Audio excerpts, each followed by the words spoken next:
Hello everybody, I'm John Evans and you're watching another episode of Mid-Mod Money, the show that teaches you how to buy and sell vintage items for a profit. Thanks for watching. Happy Monday. We're happy to have you here in my basement for the next 10 minutes or so. And how about it? It's the first Monday of the month, too. That means we give away free vintage treasure. That's right. Free vintage treasure. But nope, I can't show it to you now. At the end of the episode, you'll see what you can win for free by merely subscribing to this program and commenting on this very video. How about that? And you'll be put in the running to win the free vintage treasure. Also, and you're going to see a lot of things. It's great. It's a great prize, but on the way there, you're going to see a lot of great things, on your way there. Like this adorable bank, this cute bear, or as the kids say, bale. Look at the bale. It's a cute bale, and it's wearing, I guess, evening attire? That looks like some kind of smock and a nightcap. This bale was $4. It's got the stopper, just keeps getting pushed up inside there by me. $4. My research guy looked this up and said there is not another one of these that was turned into a bank. So she found some, different color. She goes, that's the only one of that color that's been turned into a bank. So she said, name your price, because the person went ham on this bank. I think that price is probably between $22 and $24, which I found at my local Goodwill for $4. All right, before we get started, I do want to remind you to subscribe to the show. That's key. Subscribe, we always say that. But also, you want to hit the like button, because you want to like the video too, because that's my currency. That's what I deal with. That's the algorithm, whatever that means. Let's get to today's vintage treasure haul, starting with this cube. It's a Lucite cube with 1972 pennies in there. That's right. This probably came out in 72. Early 70s, a lot of people were doing cool stuff with like Lucite and art and paperweights and stuff like this. So this was $8, worth about $25. I bought it because 72 is so close to when I was born. And I love stuff like this. I love Lucite. I love space age stuff. Next thing I found, and it never fails. People love this Fenton glass. I found this for $5 at my local Goodwill, and I saw it in the window when I pulled up and pretty much ran in there because I wanted to see what it was. I didn't know it was Fenton when I bought it. I just knew it was not cracked, not chipped. This cool kind of cobalty, not quite cobalt. It's more of a royal blue, but this is $5. This is, I guess their Colonial line, something called Rose Cabbage. I assume that means this thing that comes up that goes around, looks kind of like a cabbage. I don't know. I don't know a lot about Fenton glass, but I know that this is Fenton glass, and they go for about $35. So not a bad come up from $5. That's a $30 profit. Next thing I found is something I have never in my life found. This box. That's wood encased in some kind of plastic. And, kind of inside is very nondescript. I don't know if you call this a trinket box, a jewelry box. But what's remarkable about it is the bottom. There's a sticker that says Renoir. Renoir, of course, a French artist, I believe. But this is not made by Renoir. This is a company in Salina, Ohio. It says Renoir, Salina, Ohio. I have managed to find very, very little information about what a box that has been made by Renoir out of Salina, Ohio is worth. Maybe that's because they weren't in business that long, but usually when you see a gold sticker like this, it's 60s, 70s. So hard for me to say what this is, when it was made. It's in if it's that old, it's in incredible shape for its age. I just, if anyone has any information, Salina, Ohio, Renoir, the company, But what a cool looking box. I would say without any knowledge of what it's worth, I would charge $30 for this because it's so unusual. That it appears to be real wood encased in plastic. Who knew? Next thing I found, which I have found before on this very program, I found more, what are these? Kokeshi dolls. Kokeshi, a Japanese company. Look at my finger. That's unsightly. How do I get rid of... We'll CGI the finger stuff out. I broke my finger.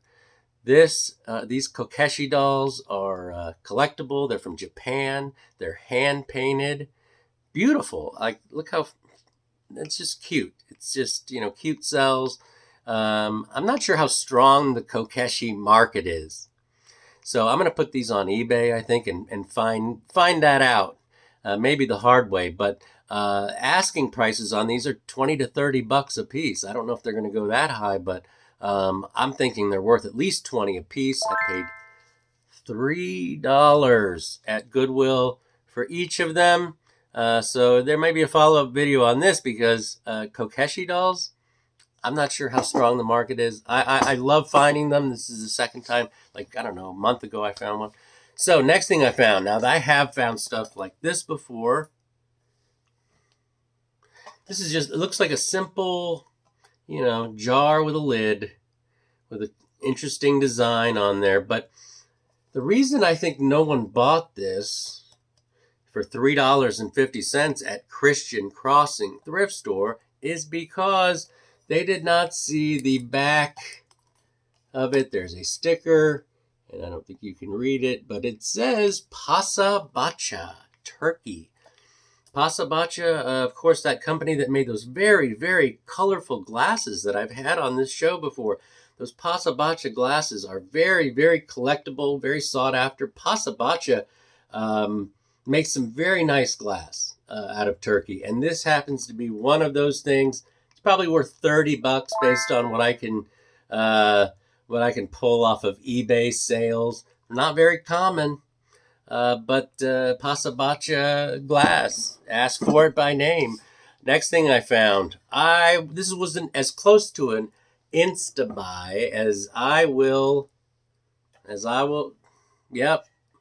This green color is a Insta for me. Now, this is a 1960s lamp designed to look like a late 1800s lamp, I guess is what you would say. So today we find out the difference between mid-century and mid-century modern, which, hey, listen, a lot of people confuse this stuff. This technically would be mid-century because it's 60s. But it is not, there's nothing modern about this. They're trying to take this back to an older style. Now, this works. It was $12 from my local Goodwill, 12 American dollars. And my girlfriend told me, my research guy, told me that this, she says cottage core. She keeps saying cottage core is the thing where, it's like hip to be someone's granny now and have, needle points and lamps like this. This green color is going to sell it. I'm going to ask between $60 and $70 for this $12 Marigold Carnival glass. That's another feature. It's kind of that iridescent Carnival glass. Marigold is the name of the company. All right, we're down to our last item, and this is where we find out what mid-century modern is. I found this at City Mission thrift store. It is a vase. I'm not going to say vase. I think people are off-put by someone saying the word vase in a serious way, but this vase I found at City Mission Thrift for $23.99, $24. Well, it's in perfect condition. It's like that classic 60s color, the turquoise and gold. And this is a great example of mid-century design, because in the past, before people put any thought into design, a vase was just a cylindrical thing to put flowers in. They didn't think about any kind of what it looked like or how it was designed. They didn't care. They didn't put that much thought into it until I would say 1940 to 1971. That's when people say mid-century modern ended. But this is California pottery. This is probably right in the middle, mid-60s, 65, something like that, maybe even earlier. But $23.99, it seems high, but the prices on eBay on these are between $57 and $125. 57 and 125, that's a pretty good range. I'm going to ask $75 for this. I'm going to put it in my booth and let her ride, because this is the kind of stuff I want. I want mid-century modern stuff, as much of it as I can get, so people will be attracted to my booth when they're at the antique mall. And I did hesitate at $24, but I ultimately pulled the trigger. Let's see, what did I do? I spent $59. And when it's all said and done, through my booths, eBay, so forth, I'm going to make $296 off of $59. $296, so about $230 profit. You can do it too. You got to go out there and look. You keep watching my program. Now, let's get to what you're going to win for free. I'm excited to show this to you because it's a super cool prize. Let's get it out here. Drum roll, please. Editor.